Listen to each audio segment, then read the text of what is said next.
Hola Bitfans, hoy tenemos la clase 2, el cual es Instrumentos Fundamentales para la Electrónica. Pero sé que en el video anterior dije que profundizaríamos la ley de Ohm y veríamos los tipos de circuitos electrónicos. Pero antes de ello, es necesario conocer qué instrumentos necesitaremos para ponerlo en práctica, también en la vida real, y no únicamente la teoría. Ahora sí, comencemos. Para empezar tenemos el famoso multímetro, y como se puede leer en el lado derecho, la función principal del multímetro es medir diferentes parámetros eléctricos en un circuito. Los multímetros pueden ser digitales o analógicos, pero los digitales son más comunes debido a su precisión y facilidad de uso. Los multímetros tienen diferentes tamaños y precios. Los más recomendables usar con respecto a multímetros digitales son los que son autorrango. ¿Y qué es autorrango? Se pregunta. Autorrango, como se puede ver en el multímetro azul, solamente aparece una V, digamos. Por ejemplo, en el primero dice off, luego de arribita dice V y una de alternancia. Eso es un guión de alternancia, lo que está encima de la V, el cual hace referencia al voltaje alterno. Arriba aparece un voltaje, la V, encima con una línea como un guión y debajo como puntitos. Eso representa lo que es un voltaje DC o un voltaje de corriente continua. Y solamente poniendo las pinzas a la hora de medir, digamos, alguna parte del circuito, algún punto del circuito, el voltaje se define, ¿no? Automáticamente. Por ejemplo, si es 20 voltios, 20 voltios sale. Si es 100 voltios, 100 voltios sale. Y si es 5 voltios, 5 voltios sale. Pero en caso del multímetro rojo, ahí podemos ver que hay bastantes opciones. Y esto, pongámoslo como ejemplo, como lo pusimos en el anterior. También tiene lo que es medir, por ejemplo, voltaje DC o voltaje AC, que es voltaje de corriente alterna, el AC. En caso, sigamos con el ejemplo del voltaje DC. Si queremos medir, por ejemplo, 5 voltios, no podemos poner 200, acá hay un numerito que sale 200, no podemos poner 200, porque la opción, digamos, 200 mide únicamente los que son los voltajes son aproximadamente de 100 voltios, 200 voltios, así. Otro también, si queremos medir 15 voltios, digamos, tenemos que poner la opción donde dice el número 20, que representa dos cifras, básicamente, a eso va. Y si queremos medir uno que diga que es de 4 voltios en un punto del circuito, tenemos que poner el número 2. Así simplemente es como funciona. Por eso es muy recomendable el usar el multímetro digital autorrango. Ahora seguimos con las principales funciones del multímetro. Algunas funciones ya mencioné en la anterior imagen y pues acá vamos a completarlas. Estas son las principales, obviamente hay más, pero estas son las que vamos a usar principalmente. Lo primero que puede medir, digamos, es el voltaje DC, que es corriente continua o corriente directa. Lo segundo también la medición del voltaje AC, que hace referencia a la corriente alterna. Otro también es la medición de corriente DC, el cual DC significa, como bien dice su costado, corriente continua, y también la medición de corriente AC, que dice corriente alterna. El otro simbolito es el símbolo de ohm o ohmios, y se usa para medir la resistencia de componentes o circuitos. El siguiente es como un puntito y unas rayas, es la prueba de continuidad, donde se emite un sonido si hay continuidad en el circuito, indicando que está cerrado. ¿Esto qué quiere decir? Por ejemplo, si queremos saber que un cable no está roto o tiene conexión, digamos, podemos hacer uso de la prueba de continuidad. Ubicamos los dos puntos del multímetro en un lado, en un extremo, y el otro en otro extremo, y esperamos a que suene como un pitido, digamos. Y en caso no suene ese pitido, significa de que no hay continuidad, o sea que el cable está roto y que no puede pasar voltaje o corriente por ese cable. Ahora siguiendo, vamos con la prueba de diodos. Este verifica el funcionamiento y la caída de tensión a través de un diodo. También la prueba de diodos, como su nombre mismo dice, se puede probar un diodo si funciona realmente bien.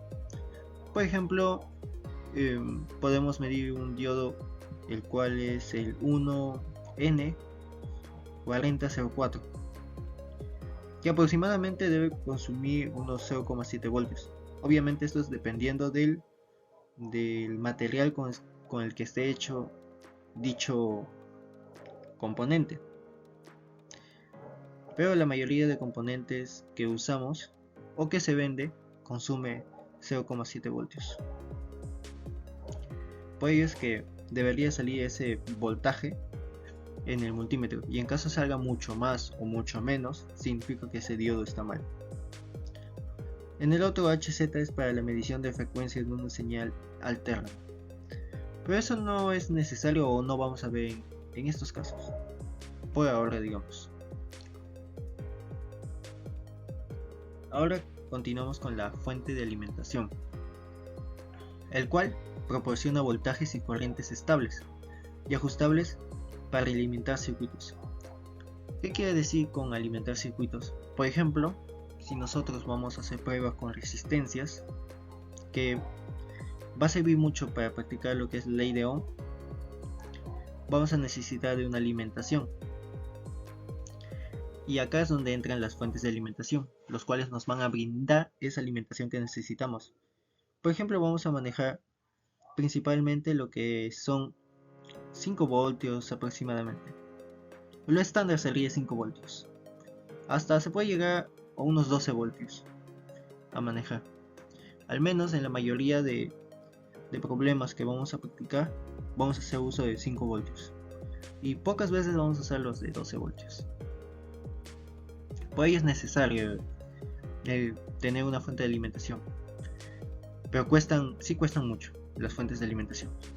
Si quieres tener uno bueno, mínimo estará un poco más de 200 soles, al menos en Perú. Pero hay alternativas de fuentes de alimentación, sobre todo para nosotros que somos principiantes. Por ejemplo, podemos comprar un cargador el cual de una alimentación de 9 voltios y 2 amperios. Este cargador obviamente va a ir de frente a la línea, y el otro, el circulito, digamos, iría a la fuente para protoboard, el cual es como un módulo y que va conectado de frente al protoboard, y automáticamente ya estarían alimentadas las líneas del protoboard, los cuales son azules y rojos, como se ve en la imagen. El azul obviamente es el GND y el rojo sería el BCC, donde iría los 5 voltios positivos, y el otro extremo sería los 0 voltios, que es el GND. Por ello sería esto una muy buena alternativa para poder alimentar nuestros circuitos que vamos a poner en práctica. Que mayormente estos ofrecen como bien dice ahí en las especificaciones abajito de la imagen, en el medio,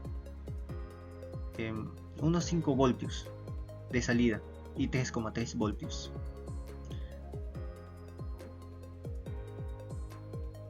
Ahora seguimos con el protoboard, el cual sirve para montar y probar circuitos de manera temporal sin necesidad de soldadura. Sobre todo serán fundamentales para los principiantes y para este curso, para iniciar, ya que aquí es donde vamos a poner en práctica la ley de Ohm con las resistencias, ya sea poniéndolo en serie, las resistencias, para poder medir cuánta resistencia tiene, o ponerlo en paralelo para poder saber cuánta resistencia también tiene.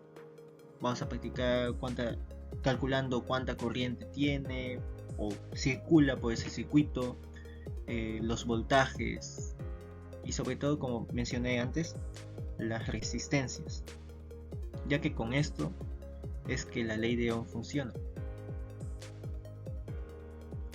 Ahora seguimos con las pinzas y jumpers, o sea, cables. Con pinzas recomiendo tener dos pinzas así, una que sea en punta y otra que no tenga punta, para poder poner los cables. Aunque como ahora no uso usar tantos jumpers, digamos, en un protoboard, por ahora no lo veo necesario, pero no está de más tenerlos si es que se tiene la posibilidad de adquirirlos. Y al lado derecho encontramos los jumpers, que son esenciales para las conexiones en los protoboard, ya que las puntas están hechas a medida para que puedan ingresar al protoboard y que se mantengan apretados, o sea que no sean fáciles de sacar o que no estén muy sueltos. Y esto servirá para conectar diferentes resistencias y unir el circuito, ¿no? Van a ser como puentes entre resistencias. Y estos van a ser también los que puedan alimentar, digamos, al circuito.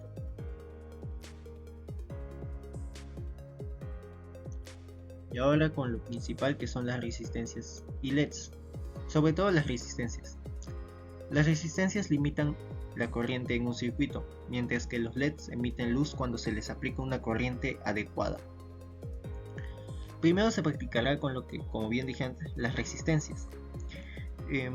Hay diferentes valores de resistencias, pero los más comerciales o los que vamos a usar ahora sería de 100 ohms, de 220 ohms, 330 ohms, hasta 470 ohms también, 1K, 1 kilo ohm y 10 kilo ohms.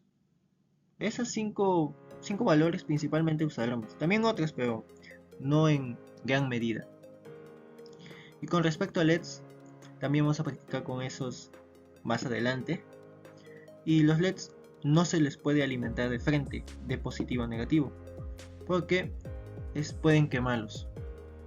Estos son necesarios en serie con una resistencia, ya que la resistencia va a limitar la corriente que circula, en este caso hacia el LED, que aproximadamente los LED consumen entre 20 mA a 25 mA aproximadamente.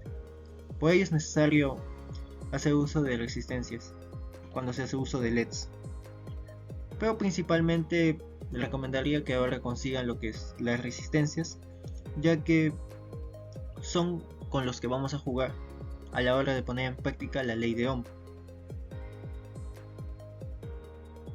Antes de terminar el video, les voy diciendo de que pueden ir consiguiendo las resistencias con los valores de 100 ohmios, 220, 330, 470, 1 kilo ohmio y 10 kilo ohmios. Esas resistencias principalmente son las que vamos a usar, y también los demás instrumentos que mencioné a lo largo del video. Y pues bueno, muchas gracias por su atención y no se olviden de suscribirse al canal, mis queridos Bitfans, a Entre Bits y Voltios. Hasta la próxima.